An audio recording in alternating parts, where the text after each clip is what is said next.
दोस्तों finally OICL AO का notification जो है वो डिटेल आ गया है। और अगर आप आज से समय देखें तो एग्जाम में भी, प्री और मेंस के एग्जाम में भी ज्यादा समय नहीं, स्पेशली प्री के एग्जाम में 1 महीने के आसपास का हमारे पास समय है। तो ये बहुत जानना जरूरी है कि अगर आज से भी हम OICL AO को टारगेट करते हैं तो क्या ऐसी श्योर शॉर्ट स्ट्रेटेजी होनी चाहिए जो हमें कंप्लीट प्रिपरेशन में हमारी मदद करे और हम एग्जाम से पहले एटलीस्ट इतना बेसिक कवर कर लें कि हम कॉन्फिडेंट होकर जो है वो OICL AO का जो है वो पेपर दे पाए। नमस्कार दोस्तों, स्वागत है आप सभी का एक बार फिर से।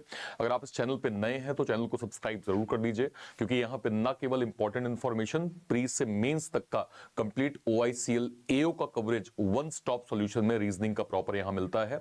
मेक श्योर करें सभी के सभी लोग चैनल को सब्सक्राइब जो है वो जरूर कर लीजिए। चलिए इंपॉर्टेंट बातें कुछ देख लेते हैं।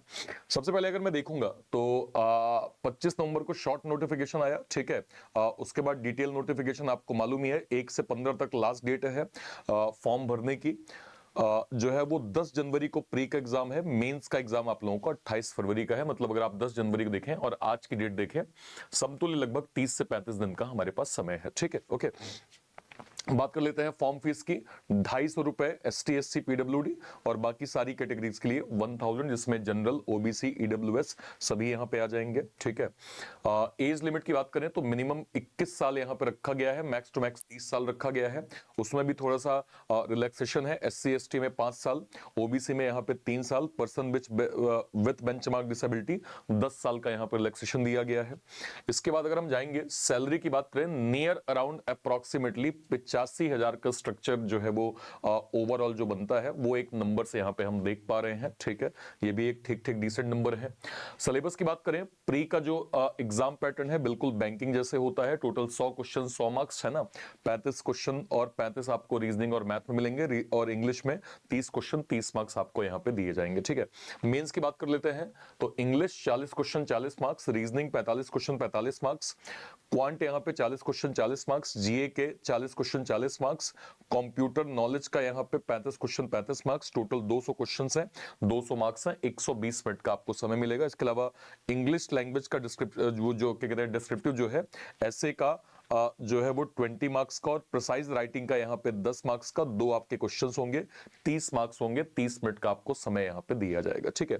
सिलेबस भी हमने जो है वो अर्लियर डिस्कस कर लिया था। ये आपका सिलेबस है जहां पे एक कंप्लीट, अगर आप मैथ्स का सिलेबस देखें, स्पीड मैथ्स हो गया, DI के सारे जो है वो पार्ट हो गए, tabular bar graph, line chart, pie chart, caselet, arithmetic के सभी टाइप, जो भी आपने 10th लेवल में अर्थमेटिक पढ़ा हुआ है उसी का लेवल अप कंटेंट ये आपको प्री में मिलेगा। इसका लेवल अप कंटेंट मेंस में आ जाएगा, जिसमें कुछ DI और ऐड हो गई, graph based DI, mix DI, missing DI, logical DI, data fillers, statement based, data sufficiency, permutation, combination, probability, ये सारे चैप्टर आपके मेंस में ऐड हो जाएंगे। रीजनिंग की हम बात करें, प्री में सिटिंग पजल का टाइप, जितने भी सिटिंग के टाइप हैं, पजल के टाइप हैं, वो हो गए। इसके अलावा alpha numeric series, blood relation, direction, distance, order, ranking, syllogism, coding, decoding, inequality, alphabetical series, ये प्री का मेंस में भी जाता है लेवल अप होके। कुछ टॉपिक और ऐड हो जाते हैं, machine input, data sufficiency, computer aptitude, new pattern coding, coded blood, coded direction, coded syllogism, coded inequality, statement assumption, statement argument, course of action, cause and effect, ये आपका critical reasoning हो गया। Inferences, decision making, cause and effect, ये आपका critical reasoning का यहाँ पे part हो जाएगा, ठीक है। इंग्लिश पे आ जाते हैं, cloze test, parajumble, sentence rearrangement, passage completion या paragraph completion, sentence completion, verb, tenses, noun, pronoun, adjective, determiner, adverb, then preposition, conjunction, synonym, antonym, root words, one word substitution, confusing words, foreign words, fill in the blanks, multiple meaning, error spotting, word swap, phrase replacement, no improvement, match the following, sentence completion, ये सारे chapter आपके English के हो जाते हैं। जीए की हम बात करें, बेसिकली 6 महीने के जीए जो है वो हर एक टीचर यहाँ पे आपको गाइड करते हैं।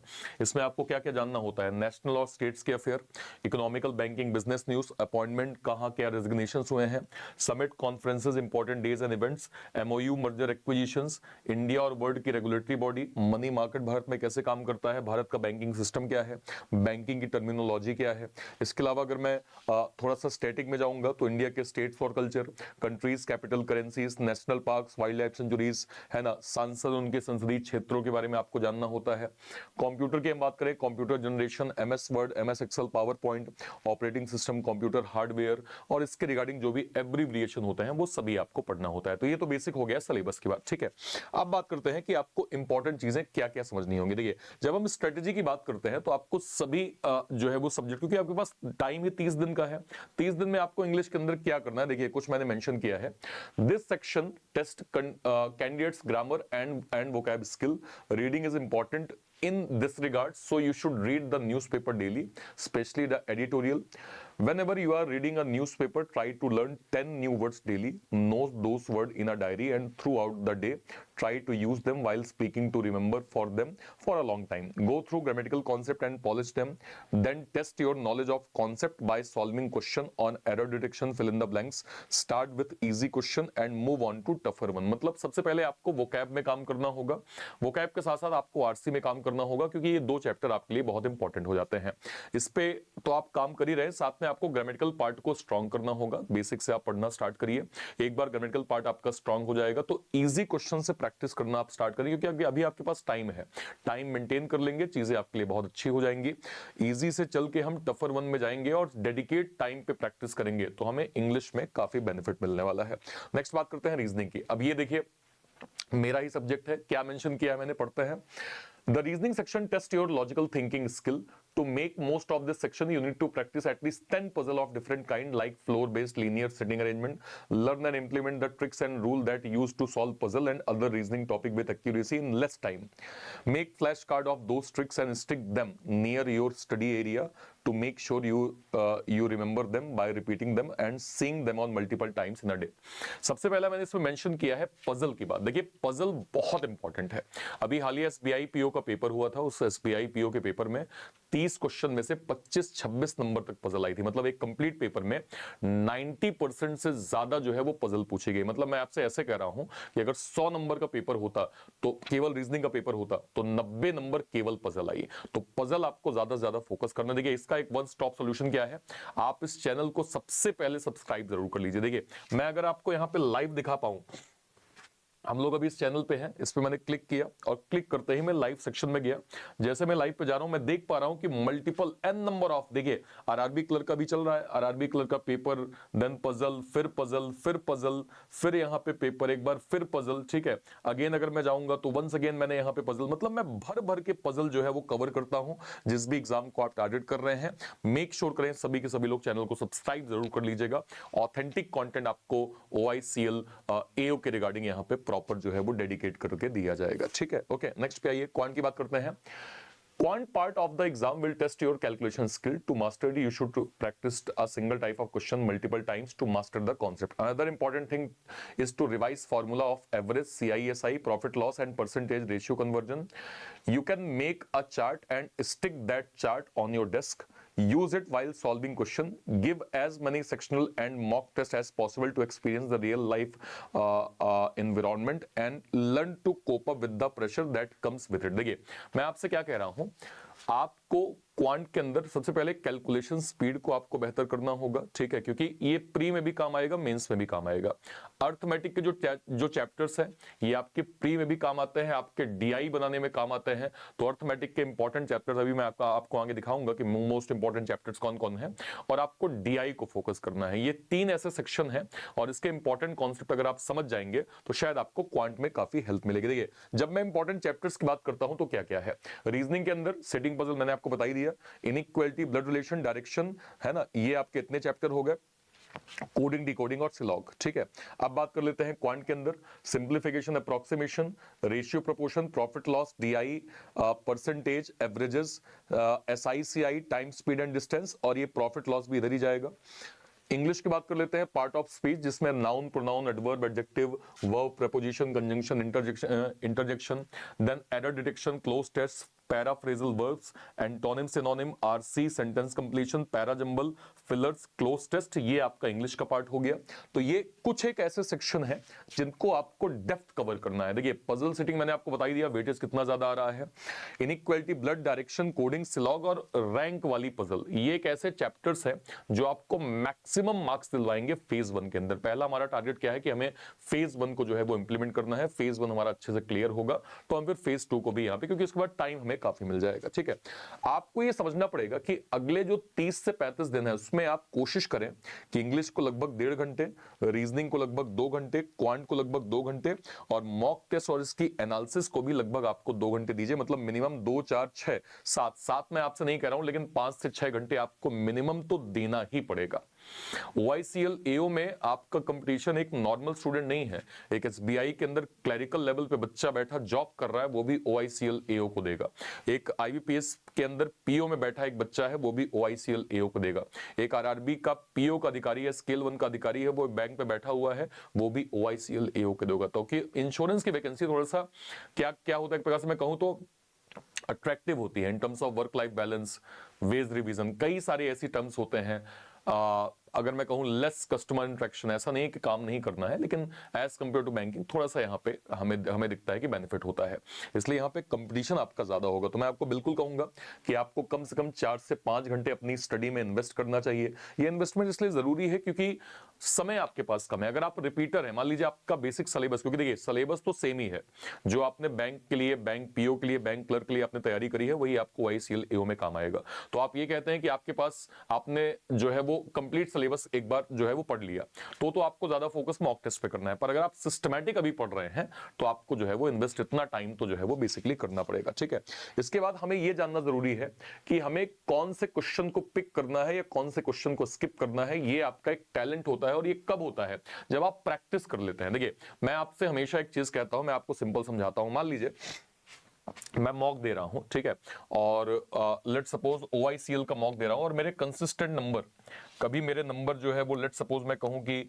मेरे नंबर 68 आ गए, ठीक है, फिर मेरे नंबर मान लीजिए 70 आ गए, फिर मान लीजिए मेरे नंबर 69 आ गए, फिर मान लीजिए मेरे नंबर 71 आ गए, फिर मेरे नंबर 72 आ गए, फिर मेरे नंबर 70 आ गए। तो मैं देख पा रहा हूं, मैं खुद से ये एनालिसिस कर लूंगा कि मेरी रेंज जो है वो ये जा रही है, लगातार जा रही है, क्योंकि आप लगातार मॉक दे रहे हैं। तो ऐसा तो है नहीं कि एक दिन ही ऐसा आ गया, लगातार आप इसी रेंज पे जा रहे हैं। लेकिन अब जब आप एक पेपर देने गए और पेपर देके बैठे तो आपको पता चला कि आपका अटेम्प्ट जो है वो नियर 50 के आसपास रुक रहा है।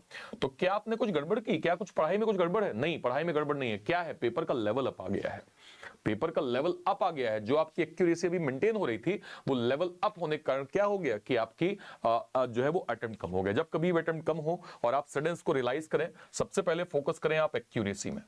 सबसे पहले आपको ये फोकस करना चाहिए एक्यूरेसी में, और एक्यूरेसी इसलिए जो है इंपॉर्टेंट है, आप ये ज्यादा श्योर हो जाएं कि किस क्वेश्चन को स्किप करना है या किस क्वेश्चन को करना है। एक्यूरेसी मेंटेन रहेगी वो आपके फेवर में होगी। पेपर अगर टफ होगा या मैं कहूं कि लेवल अप आएगा तो कट ऑफ के नंबर गिरते हैं। ठीक है, वैकेंसीज के हिसाब से भी हम देखें, ठीक है, और अर्लियर ट्रेंड को भी अभी हम एक कट ऑफ पे भी डिटेल जो है वो वीडियो करेंगे, उस पर हम लोग जो है उस पर बात करेंगे। बट पॉइंट ये है कि आप अपनी एक्यूरेसी को मेंटेन करिए। क्या करना है क्या नहीं करना है ये आपसे बेहतर आपको, आपके अलावा किसी को नहीं पता होता है। तो ये चीज थोड़ा सा जो कहते हैं ना कि वो जामवन को उनकी शक्ति जो है वो बतानी जरूरी है। और सबसे इंपॉर्टेंट चीज, अपने मॉक को एनालिसिस करना बहुत जरूरी है। देखिए स्टार्ट आप हमेशा सेक्शनल मॉक से करिए। हमेशा मैं इस चीज को गाइड करता हूं कि सेक्शनल मॉक देने से आप कॉन्फिडेंट होते हैं। लेट सपोज अभी आप चैप्टर कंप्लीट करते जा रहे हैं और मैंने लेट सपोज आज सिलॉग का एक चैप्टर करवाया, ठीक है, सिलॉग आपने कंप्लीट कर लिया, अब सिलॉग के सेक्शनल मॉक दीजिए। तो इससे क्या होगा कि आप चैप्टर वाइज कॉन्फिडेंट होते जाएंगे। कंप्लीट मॉक आप तब देंगे जब आपके एटलीस्ट 50% सिलेबस कंप्लीट होगा, और उसको एज सून एज फास्ट, मतलब कितना जल्दी आप कर पाएंगे ये आपके ऊपर डिपेंड है, आपकी कंसिस्टेंसी के ऊपर डिपेंड है, और आपको कितना फोकस्ड है अपने एग्जाम के लिए वो बहुत ज्यादा मैटर करेगा। मैं आपको सिंपल ये जो है वो कहूंगा कि शुरुआत आप सेक्शनल मॉक से करें। सेक्शनल मॉक, कंप्लीट मॉक नहीं, सेक्शनल मॉक एनालिसिस करें अपनी परफॉर्मेंस को, वीक एरियाज देखें, उसके क्वेश्चंस को जो है वो देखें, इंप्रूवमेंट लगे, वापस से मॉक देना स्टार्ट करिए। साइकिल को बार बार रिपीट करिए। इस साइकिल को जितनी बार रिपीट करेंगे उतना आपको बेनिफिट होगा, और जैसे जैसे आपका सिलेबस कंप्लीट होता जाए, नियर अराउंड 50% आता जाए, आप कंप्लीट मॉक देना भी स्टार्ट कर सकते हैं, जो आपके प्रिपरेशन में आपकी काफी मदद करेगा। ठीक है, जब कभी भी आप मॉक दें तो मॉक में कॉलम होता है परसेंटाइल का, परसेंटाइल का एक मॉक में कॉलम होता है। जैसे मान लीजिए आपने मॉक दिया ना, मॉक जैसे ही आपका खत्म हुआ तो एक परसेंटाइल का कॉलम जो है वो रिजल्ट के बगल में शो होता है।